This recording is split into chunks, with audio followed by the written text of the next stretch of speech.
Yes, sir. Speaker Leaders, we back in the building. You know what time it is, man. Pop-up party mix going down each and every Friday, 5 to 7 p.m.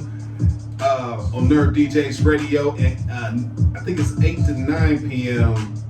on, or 8 to 10 p.m. on Speaker Leaders Radio. So make sure y'all tune into that. Make sure that you're sending out all your requests that we want to hear, man. Make sure you're calling in 234-738-3230. Also sending that music to speakerleakers at Gmail. Friday. Jasmine said she ain't doing shit on the weekend, man. Do you know you are privileged? You are privileged to even be able to do something. We got people who wasn't able to do anything for a long time, man. And that's my man, stand-up Cellini, man. I'd like to welcome him to the show. What's up, my guy? What's going on, bro? You already know, man. Just to get straight into it, man, I'll introduce to the people who don't know who stand-up Cellini is, don't know the story behind stand-up Cellini. Just let them know who stand-up Cellini is at the moment. Well, you know, I'm a public author, a success coach, a music producer, you know what I'm saying, all the way around the board, just, you know, a creative, you know what I mean? I just came home, I've been out a month off a 19-year bid, you know what I'm saying, 19 straight, you know, everything I did business-wise as far as my books. I published 3 books while I was in prison, executive produced the album, you know, ran programs, Boys to Men, you know, did a lot of positive things. I say I started in the trenches though, you know what I mean?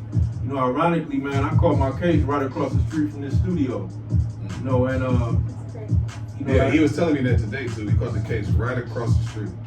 He's like, man, you right across the street where I caught my case, man. Go ahead. Yeah. I mean, it was, you know, I had a moment, you know what I mean? But like I said, it's just everything coming full circle, you know what I mean? You know, it's only right that it, you know, I'm back here, first podcast, and I've been on, I had to start with Lalo. You know, I've been rotating with him a while now, you know what I mean? Definitely. Always showed me love. You know, a lot of times dudes hold that fence against you. You know what I'm saying? He never held it against me. Connected dots for me whenever I needed him, man. And it was only right, you know, that I started off with Speaker Leakers. Definitely, man. For those who don't know, man, my man, he, well, I'm gonna let him get into that as well. I wanted to ask you, man, now that you're home, before we even get into your story, now that you're home, has the world changed? Oh, quite a bit. You know what I mean? Has the world changed? The technology changed, you know, since the last time you've seen it? Or are you allowed that type of technology and stuff inside the walls? It's always a step behind, you know, inside prison. You know, it's always a step behind technology-wise. You know, the world definitely done changed. It's been some climate change on multiple levels. You know what I'm saying? Like, you know, but one of the good things about this technology is that, you know, we got more access. You know what I'm saying? Like the world done got a lot smaller. Right. I mean, it's anything you want to know, man. It's right there in that phone. You know, so we no longer have an excuse. Definitely. For those who know what you, what was the?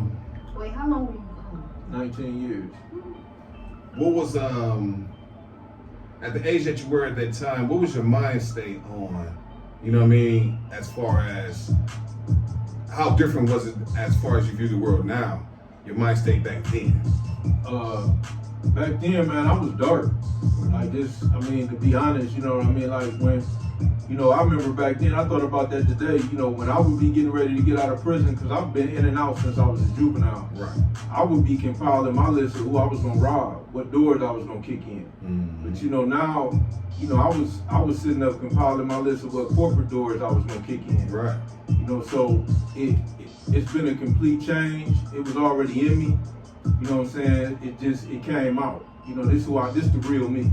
Right. What was your reason? I mean, what was the situation that you had to go away for so long? You know, Saturday night in the street. Mm-hmm. You know what I mean? Yeah. You know, now they said you get a minute to pray and a second to die, and all it takes is, you know, the lines to cross, and you know what I'm saying, wrong place, wrong time. You know, and so, you know, a black man lost his life, which I regret. You know what I mean? You know, and that's one of the reasons why I do what I do now, because hopefully somebody, a young brother that's, you know, out there in that mindset I had, he hear what I'm doing and see what I'm doing, and he might change, and I might be able to save somebody else's life. He might have been on the path to take a life. Right. So, you know, that's why I take what I do serious. You know what I mean? It's not a game to me. You know, I'm real about this. You know what I'm saying? And I'm authentic with this, man. At the time that you were doing time, what was the impact on the family side? You know what I mean? How was it you know, some people go to jail and family just turn it back. You know what I mean? Don't answer calls or nothing like that. What was the impact on the family? I know it was devastating to the family, but how were you able to grow through that? Well, you know, I was always, you know, I never really brought the drama to mama's house. Right. You know, I always knew how to separate the streets from, you know, the home life. But, you know, my kids grew up, you know, I wasn't there. I was trying to do as much as I could from prison, but it's never like being there. Mm-hmm. And so, you know, that puts a strain on things, you know, and but overall, like I said, my family, they was there. You know, I had good family support, you know, and all family ain't blood, you know, because I had some dudes, man, like really, they rolled it with me and made stuff. You know, I couldn't have did all that stuff I was doing in there, man, without, like I say, people like you and other people that really connected them dots, you know. Yeah, that's dope. That's dope. Let's talk about the book a little bit. What was the name of the book? Let them know. The first book I wrote was The Invisible Chess Match, which was a collection of my thoughts, you know, my, you know, personal, political, whatever. Then I wrote The Plug, you know what I'm saying, which that was, I wanted to tell the story of the city, man. You know, the rap scene, you know, city full of rappers, you know, dudes in the street trying to get out the street through rap, you know, all of that. And then I came with The Plug, To the Power of Choice. And I'm about to drop The Plug 3, Karma. What made you get into writing books? I've always been a writer. And it's one of the things I tell dudes. You want to rap? It is. You know, one of the things I tell dudes, man, like, you know, a lot of us been through stuff, but, you know, that doesn't mean you can articulate what you've been through. Right. You know, I just was blessed that I can articulate what I saw in the streets. Right. You know, Touch on some of the topics within the book. with the rap scene, Yeah. the dope game, you know. No, what I mean by that is give them an insight of what the book is about. You know what I mean? It's accurate, man. Yeah. When everybody read that book said, man, I felt like I was there. Right. You know what I mean? And Definitely was. yeah, like I just took you into the city, everything from the slang, you know, where we go, where we, you know, at least in that era, you know, it started in 96, you know, bring it up through the years, like, it was just really my way of showing love to the city. Right. And with the book, the story that you told, you know what I mean, that led from childhood up, it was crazy. But the story that you brought to light that made it was very easy for a lot of people around here to connect to, because 80% of motherfuckers was in the goddamn game back then. Right. And it's funny because nowadays they scream Crips and Bloods and stuff. They don't know it was West Side Posse, Starter Boys. You know what I mean? These was the name of the gangs back then. And it's funny now that 20, 30 years later, our teenage generation is still into the same shit. East Side, West Side, whoop-de-whoop, except they fight a different way now. You know what I mean? Right. It's no more fighting now. Right. And it's how much of an impact do you feel is your duty to teach the next generation what we actually started on some boom, you know what I mean, that we thought was right. You know what I mean? But now that we're older, and once you mature and get to a certain age, it's like, God damn, you seeing shit like, oh man, I didn't really mean to start this wave. You feel me? Right. How much of how much importance do you think it is to give back to them and even teach them that the streets is not always the route to go? Well, I feel like, you know, I'm obligated because I've been blessed. Right. You know, so it's you know, one of the things, it's a phase. You know, we go, like you said, we all went through that phase. We fighting over streets. You know, it started off you fighting the dudes across the street from you. Yeah. Then your street fight the street, you know, a block over. You know, it is, that's just a part of who we are. We go through that, but the thing, you know, a lot of brothers don't realize it's just a phase, man. You know what I'm saying? And you just hope that they can.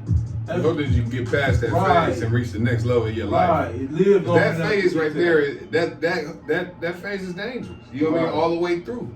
You know what I mean? No matter if it's your daddy's generation, if it's your mama's generation, you know what I mean? Excuse me, life repeats itself. Right. Life does it 360. You know what I mean? Like bell bottoms, they'll just bring it back in a newer fashion or something. Right. You feel me? But life repeats in a 360, and you always got to understand that there's stages of life. Right. You feel me? Stages of life. Some of them is tests. Mm-hmm. A lot of people fail. You feel me? Right. Fail the test. You know what I mean?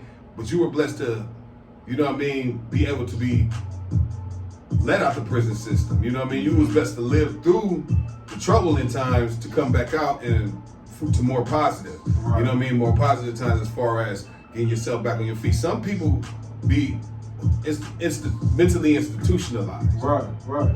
They can't make it in the street. Sometimes I think some motherfuckers like going back to jail. Right, no doubt. You know what I mean? To be honest with you, some of the niggas, they feel like they can't survive out here and they do some bullshit to go back to what they know so long. You know what I mean? So, what you're doing, well, I mean, excuse me, I didn't even want to get into that.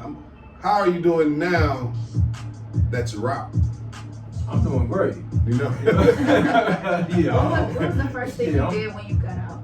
After you situated with the people? and The stuff? first thing you did when you had walked time out to that. yourself. What was the first thing? He went to the studio and dropped the record. Oh man, it was so, you know, right now I look back, it was such a blur. Mm-hmm.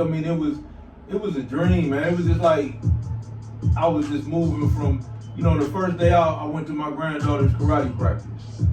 And I said this before on Instagram, man, I felt like I was at the BET Awards, man.